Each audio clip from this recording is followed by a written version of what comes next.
Assalamualaikum warahmatullahi wabarakatuh. Selamat pagi, salam sejahtera bagi kita semua. Yang terhormat Bapak Dr. Aziz Lukman Praja, MSI, dan Ibu Febi Ingriani, SPD, MPD, selaku dosen pengampu mata kuliah Psikologi Perkembangan Anak. Dan teman-teman sekalian yang berbahagia. Puji syukur marilah kita panjatkan kehadirat Allah SWT atas rahmat dan karunia-Nya berupa kesehatan yang Allah berikan sehingga kita bisa melaksanakan perkuliahan pada pertemuan kali ini.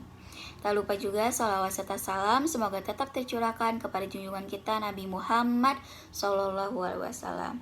Pada pertemuan hari ini, saya Siti Nuraisyah dengan NPM 2056004 selaku moderator yang akan memandu jalannya kegiatan presentasi kelompok 7. Adapun materi yang akan disampaikan oleh kelompok 7 yaitu mengenai aspek-aspek perkembangan fisik dan inteligensi anak serta implikasi pada penyelenggaraan pembelajaran. Sebelum presentasi dimulai, saya akan memperkenalkan anggota kelompok 7 terlebih dahulu. Yang pertama ada Dea Hendrayani dengan NPM 2150006. Yang kedua ada Hasna Najia Rahayu dengan nomor NPM 2150612. Dan yang terakhir saya sendiri. Untuk mempersingkat waktu, saya persilakan kepada pemateri pertama untuk memaparkan materinya. Terima kasih kepada Teh Siti. Di sini saya akan menjelaskan tentang perkembangan fisik. Perkembangan fisik adalah perubahan-perubahan pada tubuh, otak, kapasitas sensorik, dan keterampilan motorik.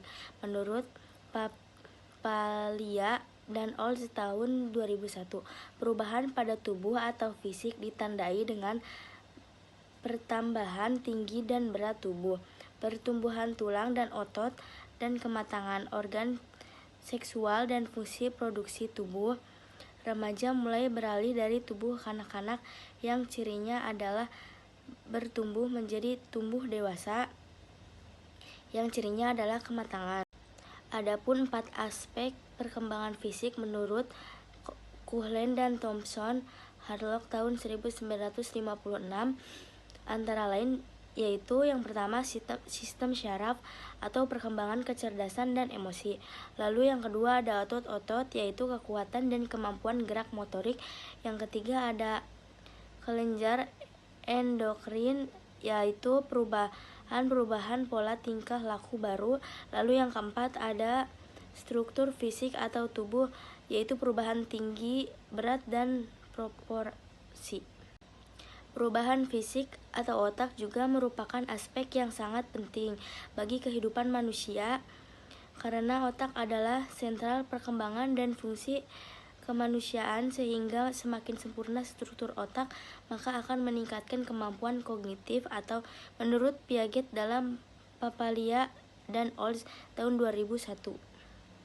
Lalu di sini ada proses pertumbuhan otak menurut para ahli, yaitu menurut Vasta, Haidt, dan Miller tahun 1992 meliputi 3 tahap, yaitu yang pertama produksi sel atau cell production, yang kedua ada perpindahan sel atau cell immigration, lalu yang ketiga ada elaborasi sel atau cell elaboration.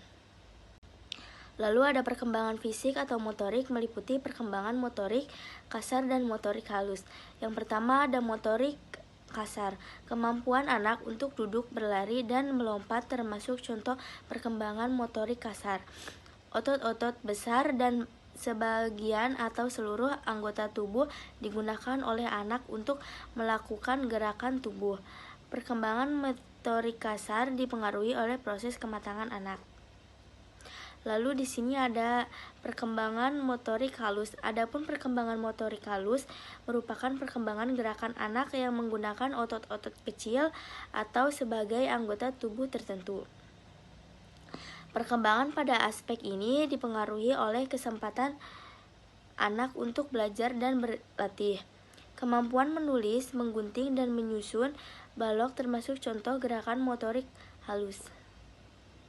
Lalu di sini ada perkembangan inteligensi kognitif. Perkembangan inteligensi atau kognitif adalah perubahan kemampuan mental seperti belajar, memori, menalar, berpikir, dan bahasa. Menurut Piaget dalam Papalia dan Olds tahun 2001. Mengemukakan bahwa pada masa remaja terjadi kematangan kognitif, yaitu interaksi dari struktur otak yang telah sempurna dan lingkungan sosial yang semakin luas untuk eksperimentasi kemungkinan remaja untuk berpikir abstrak. Terima kasih. Untuk materi selanjutnya akan dijelaskan oleh Hasna. Beberapa uraian tentang pengertian kecerdasan inteligensi menurut para ahli. S.C. Utami Mundandar, kemampuan berpikir, belajar, menyesuaikan diri. Albert Binet, kemampuan beradaptasi, mengadakan kritik terhadap masalah yang dihadapi dan kemampuan untuk memecahkan masalah. L.L. Thurston, kecakapan mengamati, menafsirkan, kecakapan kepasihan untuk menggunakan kata-kata kecakapan mengingat. Dasar teori pengembangan kognitif, pendekatan behavioris, mempelajari mekanik dasar pembelajaran. Pendekatan tersebut memberikan perhatian terhadap bagaimana perilaku berubah sebagai respon terhadap suatu pengalaman. Pendekatan psikometris, mencoba mengukur perbedaan kuantitatif dengan kemampuan kognitif dengan menggunakan tes yang mengidentifikasikan kemampuan ini.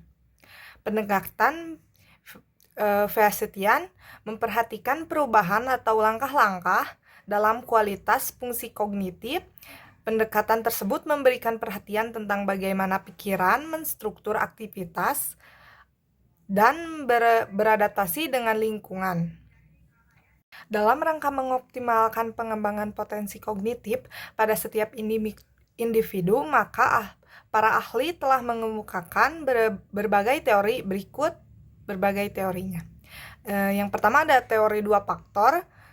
Setiap individu memiliki kedua kemampuan ini. Keduanya menentukan penampilan atau perilaku mentalnya. Kedua ada teori kemampuan mental primer. Teori ini dikemukakan oleh Thurston yang berpendapat bahwa kognisi merupakan penjelmaan dari kemampuan primer, yaitu kemampuan pemahaman bahasa, mengingat, bernalar, pemahaman ruang, kecepatan memahami. Yang ketiga ada teori kecerdasan jamak.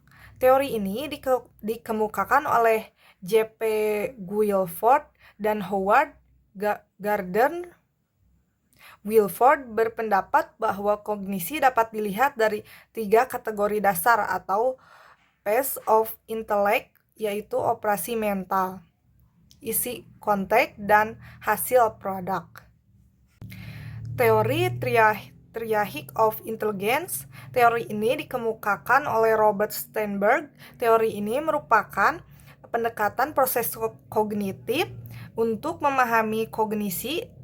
Sternberg mengartikan sebagai suatu deskripsi 3 bagian kemampuan mental: proses berpikir, mengatasi pengalaman atau masalah baru dalam penyesuaian terhadap situasi yang dihadapi, yang menunjukkan tingkah laku yang kognitif.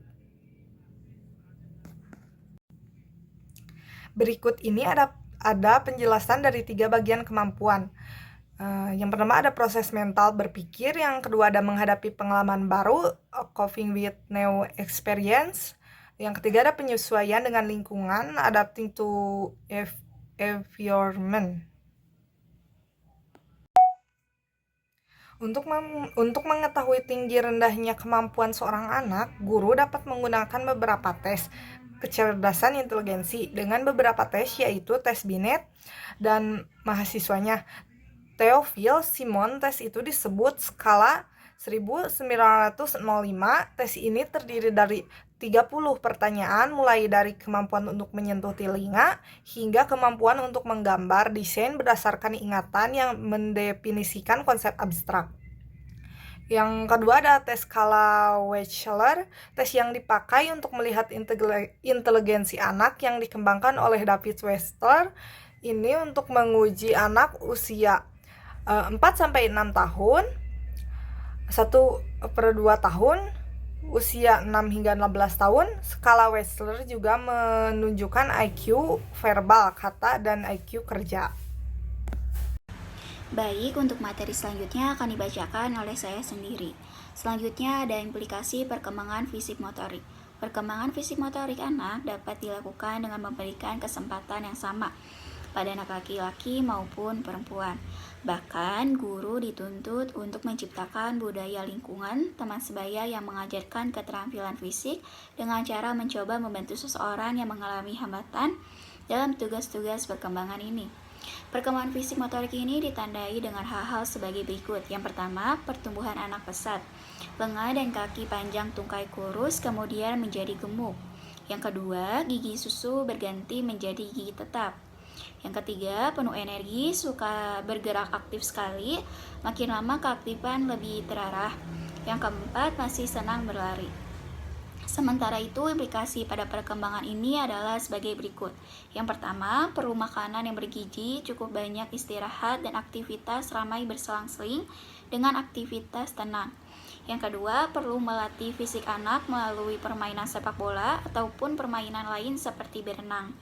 Yang ketiga, permainan dibutuhkan sebagai selingan belajar, bekerja, dan bermain kegiatan-kegiatan harus seimbang. Untuk materi selanjutnya ada implikasi perkembangan intelektual. Perkembangan intelektual erat kaitannya dengan potensi otak manusia. Menurut Widya Smadi, tahun 2010 halaman 55, potensi otak manusia hanya tampak 8% sebagai pikiran sadar, sedangkan sisanya 92% disebut alam bawah sadar. Aktivitas-aktivitas seperti mengamati dan mengklasifikasikan benda-benda, menyatukan beberapa kata menjadi satu kalimat, menghafal doa, memecahkan soal-soal matematika, dan menceritakan pengalaman kepada orang lain merupakan peran proses intelektual dalam perkembangan anak. Yang pertama, ada perkembangan bahasa. Perkembangan bahasa merupakan alat untuk berkomunikasi dengan orang lain. Pada dasarnya, bahasa sebagai alat komunikasi tidak hanya berupa bicara, melainkan juga dapat diwujudkan dengan tanda isyarat, tangan atau anggota tubuh lainnya yang memiliki aturan sendiri. Implikasi perkembangan bahasa pada peserta didik yang pertama, apabila kegiatan pembelajaran yang diciptakan bersifat efektif, maka perkembangan bahasa peserta didik dapat berjalan secara optimal. Yang kedua, bahasa adalah alat komunikasi yang paling efektif dalam pergaulan sosial. Yang ketiga, meskipun umumnya anak sekolah dasar memiliki kemampuan potensial yang berbeda-beda, namun pemberian lingkungan yang kondusif bagi perkembangan bahasa sejak dini sangat diperlukan. Yang kedua ada perkembangan kreativitas. Menurut pendapat Gardner, kreativitas merupakan suatu aktivitas otak yang terorganisasikan, komprehensif, dan imajinatif tinggi untuk menghasilkan sesuatu yang orisinil. Oleh karena itu, kreativitas lebih dikatakan sebagai sesuatu yang lebih inovatif daripada reproduktif. Oleh sebab itu, mengemukakan sejumlah pengalaman belajar yang dapat dikembangkan oleh pendidik agar mampu mendorong aktivitas peserta didik, khususnya dalam proses pembelajaran.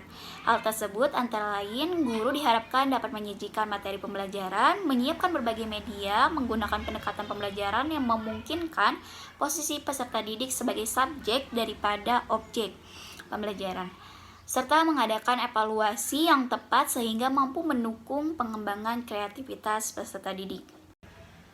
Selanjutnya ada kesimpulan. Aspek fisik dan motorik berkaitan dengan perkembangan fisik dan motorik. Menurut Cohen dan Thompson menyatakan bahwa perkembangan fisik individu meliputi 4 aspek. Yang pertama sistem syaraf, yaitu perkembangan kecerdasan dan emosi. Yang kedua otot-otot atau kekuatan dan kemampuan gerak motorik.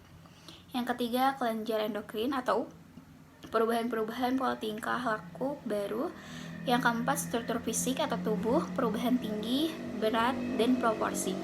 Kognisi atau intelek adalah suatu proses berpikir berupa kemampuan atau daya untuk menghubungkan suatu peristiwa dengan peristiwa lainnya, serta kemampuan menilai dan mempertimbangkan segala sesuatu yang diamati dari dunia sekitar. Teori perkembangan kognitif ditemukan oleh Spearman dengan teori 2 faktor, Thurston dengan teori kemampuan mental primer, Woolford dan Gardner dengan teori kecerdasan Jackmark, dan Sternberg dengan teori Trichik of Intelligence. Baik, terima kasih kepada kelompok 7 yang sudah memaparkan materinya, dan saya juga mengucapkan terima kasih kepada teman-teman yang sudah berpartisipasi pada kegiatan hari ini. Alhamdulillah, kegiatan presentasi kelompok 7 sudah selesai, dan apabila ada pertanyaan yang ingin ditanyakan, silakan ditanyakan di forum diskusi. Saya selaku moderator memohon maaf apabila ada kesalahan dalam ucapan dan perkataan yang kurang berkenan. Mohon dimaafkan. Akhir kata dari saya, wassalamualaikum warahmatullahi wabarakatuh.